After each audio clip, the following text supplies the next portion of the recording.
To make sure I don't go over time or whatever. So like, let's see, I'll also grab a microphone, so that would be helpful.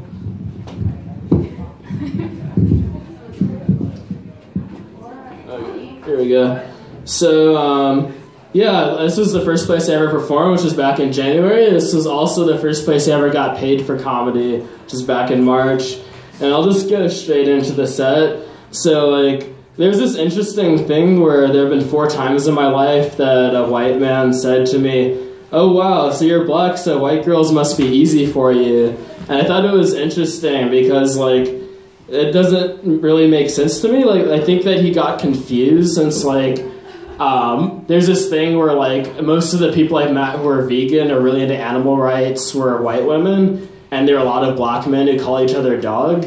So I think that they like mix up the two and like end up thinking like, oh yeah, that would be easy in terms of a dating experience.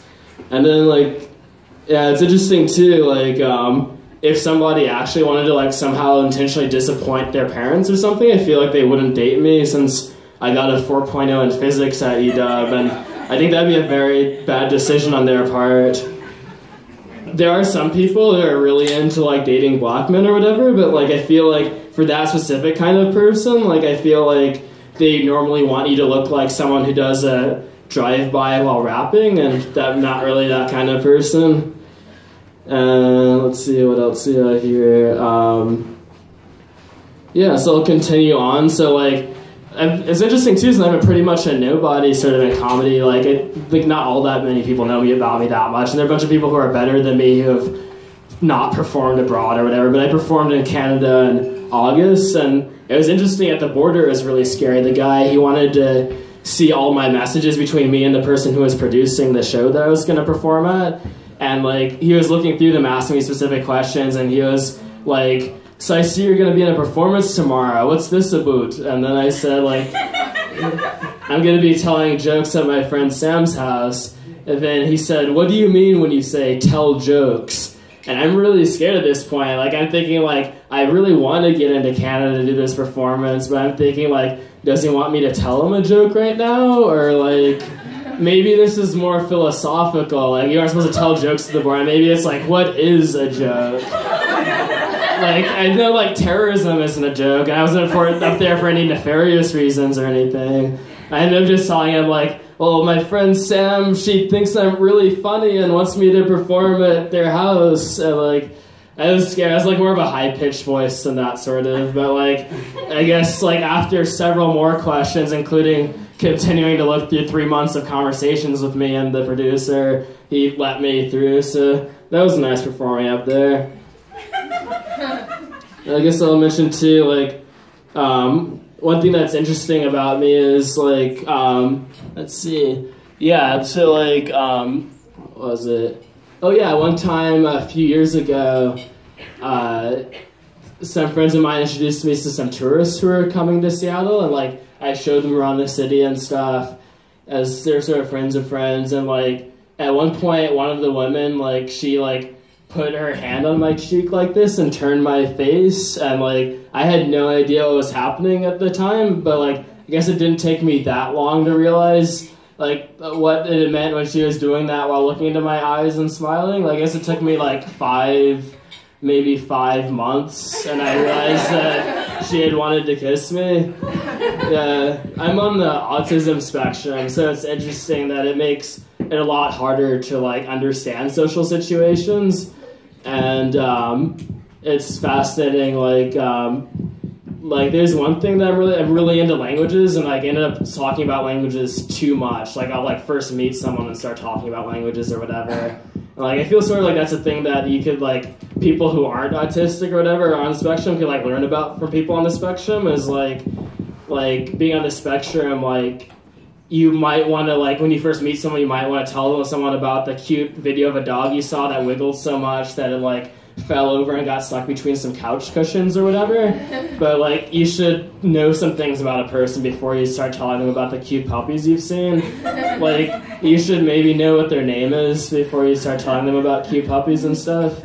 And then let's see what else. Yeah. So, like, yeah, basically, like, I spend a lot of time, like, looking into things that nobody else cares about. And one of them is, like, I've been having long conversations with people who speak other languages about what animals and things make in their languages. So like, one thing that's interesting is like, there's a Chinese onomatopoeia. I guess I'll try to see if anyone can guess like what this one is. Pom pom, pom pom. Like, anybody have an idea? Raise your hand of what pom pom would be. What about you, Donovan? Is that a dog? Nah. What about one more? You said fireworks? Mm-hmm. Oh, you're closer. It's pom pom is a sound a gun makes in Chinese. And I feel like it just doesn't sound very gunny, sort of like, I don't know. It's cute. Yeah, it does. Yeah, it really do. I think it's a really adorable sound for it to make. Or like, there's like some others like Gaga is duck, the sound a duck makes, and like it just doesn't sound like Gaga to me. But it's interesting too that that's Lady Gaga. Like, I wonder if people call her Lady Duck there or not. And then like I guess there's another one like bok bok is like a chicken in English, but like in Russian, that's the sound a gun makes also. It's interesting that it's the exact same sound, just a completely different thing in that language. But then, like, I guess I'll try to see, like, what do you guys think gov gov would be? It's also a Russian onomatopoeia. And raise your hand, anyone? Oh, wow, I guess this one... Oh, okay, yeah, what do you think? A toad. That's not too bad. Like, gov gov is a sound a dog makes in Russian. This is really sort of weird to me. It doesn't sound like gov gov when a dog is barking. Yeah. Like a hound dog, I guess. Yeah, maybe a hound dog. I didn't realize there were like hound dogs that have different barks than not hound dogs. Oh, definitely. Yeah. Interesting too when you think that like hound comes from like Germans, but I don't want to get into that. Like, this isn't that funny to people unless you like are into languages and stuff. So let's see, how much time do I have? Let's see. Oh wow, I've got the 6-something mark, so let's see. So for the remainder of my set, I'll try to, You're keeping time? Oh, thank you. I'll like co-time with you. So like I will battle rap against myself, and this will be a Minister of Darkness versus a fish. I was thinking about adding a new character today, but I think I'll just do that another time. I have ideas. Eventually I'm going to do a battle rap tournament where I battle rap against myself with multiple characters, but there's definitely not enough for that. Let's see. This is just a jacket, by the way. It's nothing special, really. Yeah, here we go.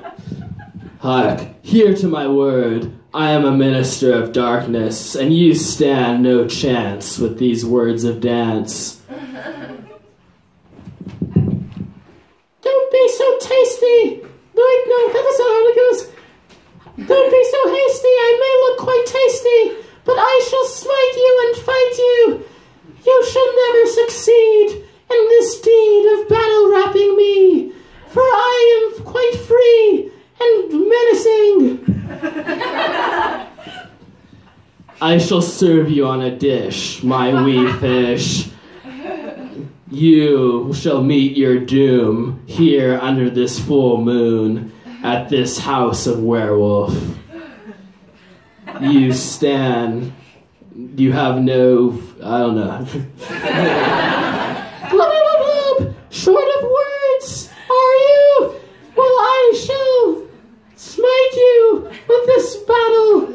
I shall hear your bones rattle as I have crossed many waves and made many saves. And you shall meet your end here at this bend. Wee fish, I shall turn you into mincemeat. It will be my treat.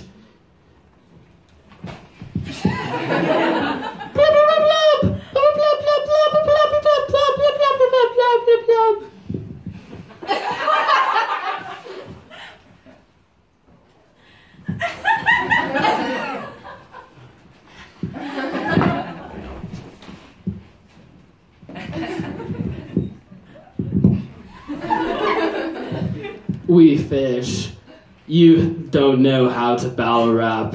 I bet you can't even tap. You don't have the repertoire, and you aren't even worthy of my boudoir. I shall take my leave of you, wee fish.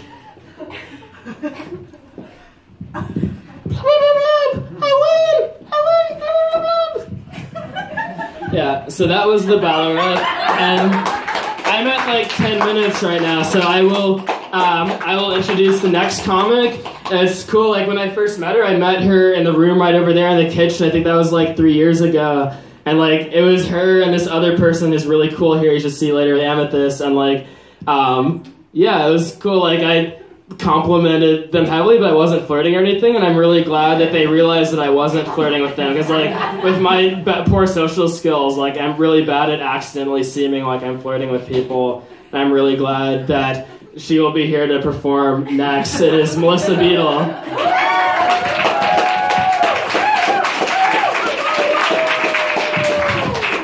right, hi everyone. I am so excited about just like, first of all, the